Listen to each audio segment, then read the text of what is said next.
This is the Good Neighbor Podcast, the place where local businesses and neighbors come together. Here's your host, Scott Howell. Hello, good neighbors, and welcome to the Good Neighbor Podcast, brought to you by the Friends and Neighbors group of the Greater Chattanooga area. Of course, as my intro video there told you, my name is Scott Howell, and I'm your host for today. A lot of people want to know, what is the purpose of the Good Neighbor Podcast? What's it all about? Well, we just desire to bring an awareness to the residents living in our communities of the locally owned and or operated businesses that are, taking place, doing their business in the Greater Chattanooga area, all the way from Cleveland down to Dalton, and from Jasper all the way out to Benton. Just that whole Chattanooga, Greater Chattanooga area in between. Small local businesses, they're the backbone of our communities. Our communities weren't built on large retail companies. They were built on people that, like me and you, the mom and pops that are out there trying to do the best they can to support the local community. And these businesses need our support today. And every local business has a story to tell. And we hope to try and let them tell it from the rooftops. And so joining me today is our good neighbor, Jan Lambert with RE/MAX Properties. And Jan, thank you for being our special guest today on the Good Neighbor Podcast. Well, thank you for inviting me. Well, you're more than welcome. We're glad to have you. And, we want to learn all about RE/MAX. Of course, probably a lot of us are really familiar with the RE/MAX name, but I found out when I talk to realtors that everyone kind of has their own little take, their own little special sweet spot, or their own way of doing things. And that's kind of what we'd like to learn more about today. But before we jump into talking about all business, tell us a little bit about yourself and your family, Jane. Well, I live here in Chattanooga in the East Ridge, but I've been a realtor now for over 16 years. I got in this in 2007. Everything fell apart in 2008. Have a couple kids, 5 grandsons. Oh, wow. Love to do stuff. Yeah. So we have a lot of fun, but over 16 years now, and I am Tennessee, Georgia, and Alabama licensed. I have some designations. I have a GRI, which is a graduate of the Realtor Institute, an SRES, which is a senior real estate specialist, and the ABR, the accredited buyers. Okay. So talk to us about that, about that second accreditation. You said for the seniors, is that what you said? Senior real estate specialist. So yes, it was a class that I had to take, and I got that designation so I can hopefully really start working into the senior world and helping them out, even if they're downsizing or just moving into a facility or something like that. Okay. So what type, and talk to us about what you want us to know about Jan Lambert's part of the RE/MAX. Tell us about your part of that.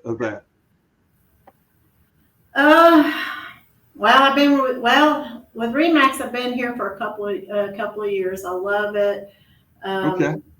It's a great company, awesome company. I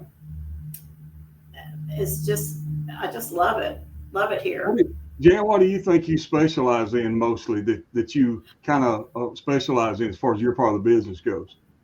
Mainly residential. I usually do residential, a little bit of commercial, not that much, but I will do residential. And I do go about an hour and 15 minutes outside of Chattanooga. So you talked about Cleveland, Athens, Dalton, Trenton, Georgia, Jasper, South Pittsburgh, Dunlap. So I do travel a little bit, especially being Tennessee, Georgia, and Alabama licensed. Okay. All right. So that's nice to know. So if you're a listener that's listening in those surrounding areas, Jan is glad to accommodate you and come to you and help you get your house listed. Now, do you do listing and selling, Jan? Yes, I do both. I do sellers and buyers both. Okay. Yes. All right. Well, I know I've heard some people talking about being only a buyer's agent. So I just wanted to clarify that if somebody wanting to sell a home, you can help them list it, or if they want to buy a home, you can help them find one there. Yeah, Yep, I have 3 right now listed, and then I have several buyers as well. So I do both. I like to do both. Okay. And Jan, tell us this. Tell us about your journey. How did you decide to become a real estate agent? Oh my. Okay, so I had actually sold a couple of homes for sale by owner. Sold them to the first person who had looked at those homes. And then I had bought a couple through a realtor, but really what happened was a family member had passed away up north, so I had to travel back and forth to his house. I had to meet attorneys, I had to meet appraisers, I had to meet the county, I had to do dumpsters, I had to do all kinds of stuff. And I thought, you know what, I could do this. And after selling a couple, buying some, so when I came back in 2007, I had the opportunity to get my license. Got my license, and 16 years later, I'm still here. So you found yourself doing everything that you would have to do as a realtor, or a lot of the things anyway. And so that I did. Yes, I did. I had to, seeing the attorneys, everything, appraisers, the county, deeds, everything. I had to do it all. And I thought, I liked it. It was rough, but it was, I came back and thought, okay, let's get our license. A lot of people that aren't really acquainted with all that a realtor does sometimes thinks that a realtor just goes out and shows houses and then shows up to closing, gets a check, and goes back home. That's all you ever do. But that's a bad misconception, isn't it? Yes, that's a big myth. I don't just go open up a pretty house and go to closing. There's a lot of things that are involved. Yes. Well, that's one of the reasons a lot of people, think, well, why can't I just do it myself? Well, you've done it yourself. You've been involved in having to do somebody else's. So kind of explain to people out there why they should allow you to do it rather than trying to do it themselves.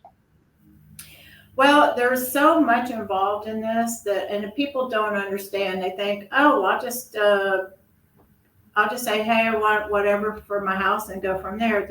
You have attorneys, you have title companies, deeds, you have issues. And with me, I have, for a seller, I actually have a list of 185 things that I can give them that we may have to go through. Now, not everybody's the same. Not everybody needs a survey or a septic inspection or anything like that.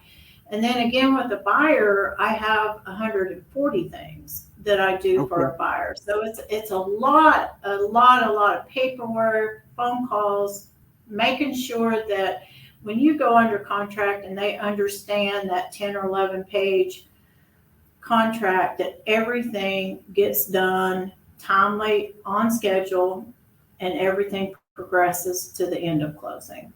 Yeah. Because if any of those things get held up, so does the closing, right? Yes. Anything gets held up, you got any issues, so we have to try to solve those problems, and anything that goes wrong, we always, we're there to help anybody to make it happen and get it to keep on going through to the closing time. And that's important because, if you're a seller and you need to sell that house, you're kind of looking at a date. Okay, I really kind of need to sell it by this date. And then things start happening that you're not aware of, that you don't know how to handle. You didn't know you were supposed to get this done. And now the next thing the closing being put off. And as a seller, it's kind of dangerous because you've got a buyer, but now they're having more time to think and driving by other houses that have for sale signs, and they may go, you know what, maybe we jumped too soon. And next thing you know, you may be without a buyer. So it's really important to move that and progress it along in the right order, isn't it? Yeah, you just got to keep everything going on a timeline, keep everything, and you're always going to have hiccups. There's always going to be something, sure. But we always get through it. We get through it and keep everybody calm and just keep moving forward. Yeah. Well, the difference in having a hiccup and doing it on your own, means you got to go do everything. Having a hiccup and having Jan Lambert she's handling all that for you. So that's a big deal. I'm making the phone calls. I'm getting people there, getting them on, getting schedules. Everything's going. Yeah, it could be septic, it could be surveys, it could be attorneys, it could be deeds, title work, anything that can happen. Yeah. A lot can happen. A lot can happen. Yes. I hear experience in your voice, Jan. Yeah, a lot can happen. Sometimes when closing happens, things are not finished. Right.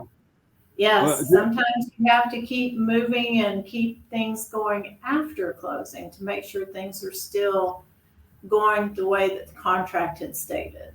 So, yeah. Okay. Yeah. All right. Yeah. That's something to think about too. All the things that happen afterwards. Yeah. That's It a lot of can times we happen. think closing, we just walk away and it's done. But sometimes that isn't the case, is it?